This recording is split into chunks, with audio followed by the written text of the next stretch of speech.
নমস্কার। সুনীল গঙ্গোপাধ্যায়ের কেউ কথা রাখেনি। কেউ কথা রাখেনি।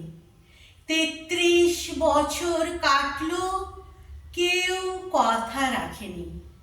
ছেলেবেলায় এক বষ্টমী তার আগমনী গান হঠাৎ থামিয়ে বলেছিল, শুক্লা দ্বাদশীর দিন অন্তরাটুকু শুনিয়ে যাবে। তারপর কত চন্দ্রভুক অমাবস্যা এসে চলে গেল, কিন্তু সেই বষ্টমী আর এলো না।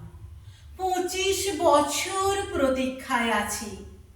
মামা বাড়ির মাঝে নাদির আলী বলেছিল, বড় হও দাদা ঠাকুর, তোমাকে আমি ৩ প্রহরের বিল দেখাতে নিয়ে যাব, যেখানে পদ্ম ফুলের মাথায় সাপ আর ভ্রমর খেলা করে।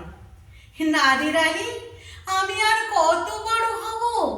আমার মাথা এই ঘরের ছাদ ফুঁড়ে আকাশ স্পর্শ করলে তারপর তুমি আমায় ৩ প্রহরের বিল দেখাবে? একটাও রয়্যাল গুলি কিনতে পারিনি কখনো। লাঠি লজেন্স দেখিয়ে দেখিয়ে চুষেছে লস্কর বাড়ির ছেলেরা।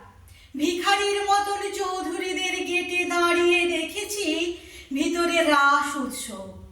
অবিরল রঙের ধারার মধ্যে সুবর্ণ কঙ্কন পরা ফর্সা রমণীরা কত রকম আমোদে হেসেছে। আমার দিকে তারা ফিরেও চায়নি। বাবা আমার কাঁধ ছুঁয়ে বলেছিলেন, দেখিস একদিন আমরাও। বাবা এখন অন্ধ। আমাদের দেখা হয়নি কিছুই। সেই রয়্যালগুলি, সেই লাঠি লজেন্স, সেই রাস উৎসব আমায় কেউ ফিরিয়ে দেবে না। বুকের মধ্যে সুগন্ধি রুমাল রেখে বরুণা বলেছিল, যেদিন আমায় সত্যিকারের ভালোবাসবে সেদিন আমার বুকেও এরকম আতরের গন্ধ হবে। ভালোবাসার জন্য আমি হাতের মুঠোয় প্রাণ নিয়েছি। দুরন্ত ষাঁড়ের চোখে বেঁধেছি লাল কাপড়। বিশ্ব সংসার তন্ন তন্ন করে খুঁজে এনেছি ১০৮টা নীল পদ্ম, তবু কথা রাখেনি বরুণা।